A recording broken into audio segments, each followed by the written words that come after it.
Ya pemirsa, untuk mengetahui informasi terkini terkait pemeriksaan pejabat yang diduga korupsi dan terjaring operasi tangkap tangan oleh KPK, kami sudah terhubung dengan rekan Salam Pulungan dengan juru kamera Ade Supriyatna di Gedung Merah Putih KPK Jakarta Selatan.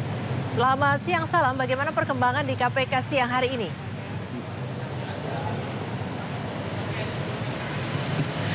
Ya, betul sekali Priska dan juga pemirsa, hingga saat ini belum ada update terkini lebih lanjut terkait dengan dugaan kasus suap restitusi pajak dari PT BKB yang melibatkan 2 orang ASN dan juga 1 orang dari pihak swasta, di mana ini 3 orang yang terlibat, diantaranya adalah Kepala KPP dari Madya Banjarmasin, Mulyono, kemudian juga ada dari anggota tim pemeriksa dari KPP Madya Banjarmasin, yakni Dian Jaya Demega, dan juga manajer PT BKB yakni Venesius Zenarzus Genggor alias Venzo, di mana dalam OTT tersebut ini KPK berhasil mengamankan uang senilai 1 miliar rupiah dari tangan kedua tersangka yakni Venzo dan juga Mulyono.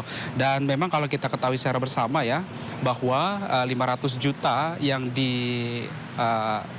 korupsikan begitu ataupun juga ini disuap, digunakan 300 jutanya untuk DP rumah yang dilakukan oleh tersangka yakni Mulyono. Kemudian 180 juta ini digunakan untuk pembelian barang macam-macam begitu yang dilakukan oleh Dian Jaya, dan juga 20 juta lainnya ini digunakan oleh Venzo untuk kebutuhan lainnya pula.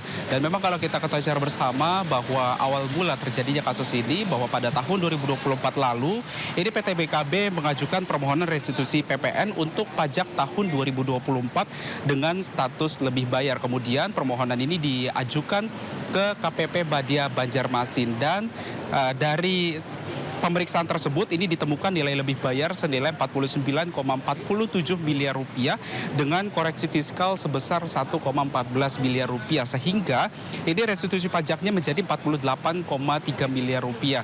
Dan dari petinggi di KPP Madya Banjarmasin ini juga melakukan pertemuan dengan dari PT BKB, di mana dari pertemuan tersebut ini KPP Madya Banjarmasin ini meminta adanya uang apresiasi, di mana dari uang apresiasi tersebut ini disepakati nilai sebesar 1,5 miliar rupiah. Dan dapat kami informasikan juga bahwa dari 1,5 miliar rupiah itu juga diminta adanya uang sharing untuk kepada tersangka lainnya yakni Venzo.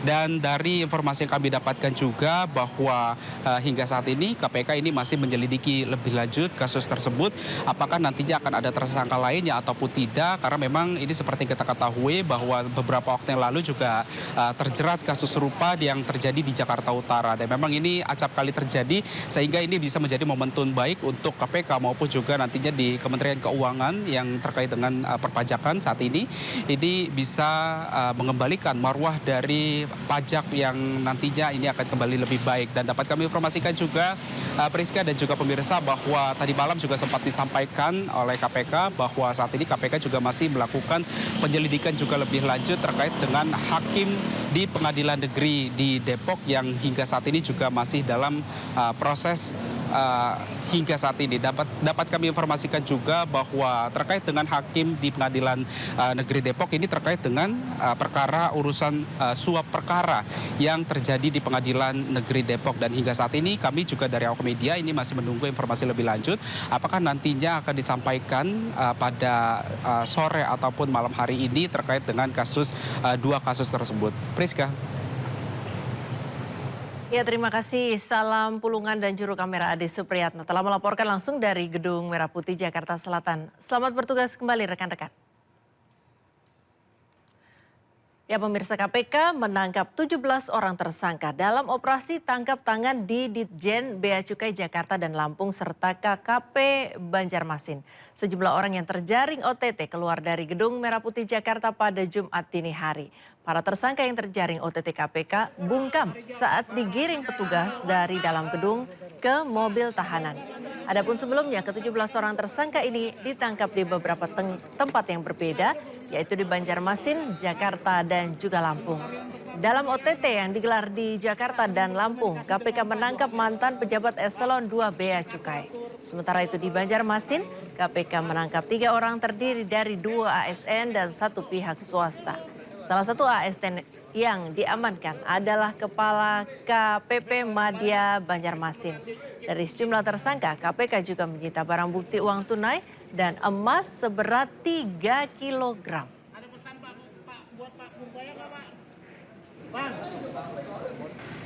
Ya, dalam operasi tangkap tangan, KPK mengamankan 3 orang. Salah satu yang ditangkap merupakan Kepala KPP Madya Banjarmasin. Selain itu, KPK juga turut mengamankan barang bukti uang tunai sekitar 1 miliar rupiah yang diduga terkait pengajuan restitusi PPN dengan nilai puluhan miliar rupiah.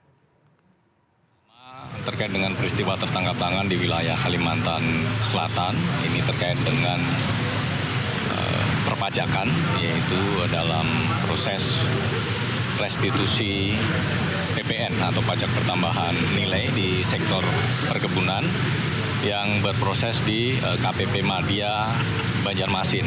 Ya. Kemudian ada dugaan pengaturan ya dalam proses restitusi itu, kemudian ada dugaan penerimaan yang dilakukan oleh para oknum di KPP Madya Banjarmasin. Kemudian KPK melakukan penangkapan kepada para pihak terduga pelaku tindak pidana korupsi yang tertangkap tangan dalam peristiwa tersebut. KPK mengamankan sejumlah 3 orang. Salah satunya adalah Kepala Kantor KPP Madya Banjarmasin.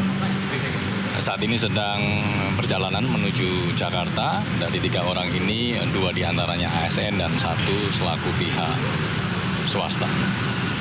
Terkait dengan barang bukti yang diamankan, tim mengamankan uang tunai sejumlah sekitar 1 miliar lebih. Ya, jadi terkait dengan restitusi PPN yang diajukan oleh pihak swasta di KPP Madya Banjarmasin untuk nilai restitusi mencapai puluhan miliar rupiah. Menanggapi operasi tangkap tangan KPK di kantor pelayanan pajak Madya Banjarmasin, Kalimantan Selatan dan pejabat di Ditjen Bea Cukai, Menteri Keuangan Purbaya Yudi Sadewa sudah menyiapkan sanksi pemberhentian jika terbukti bersalah. Itu kalau memang orang pajak dan bea cukai yang bersalah ya harus ditindak secara hukum sesuai dengan peraturan undang-undang yang berada. Tapi gini, saya tidak akan melepaskan anak buah saya sendirian begitu aja, kan akan ada pendampingan hukum dari Departemen Keuangan, tapi tidak dalam bentuk intervensi hukum. Itu kira-kira kita temenin aja sampai prosesnya selesai. Kenapa terpukul? Kan itu justru merupakan titik masuk untuk memperbaiki pajak dan bea cukai sekaligus. Kemarin kan bea cukai udah saya break, kan yang dapat yang dipinggirkan udah terdeteksi emang sebelumnya emang ada sesuatu yang ada di situ. Bukan rotasi, kalau saya nggak boleh baca sih ya.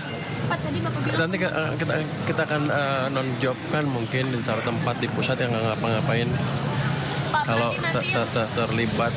Tapi kalau itu boleh berhenti, nanti kita lihat. Kayaknya sih kalau terbukti salah bisa diberhentikan, sekarang berhentikan.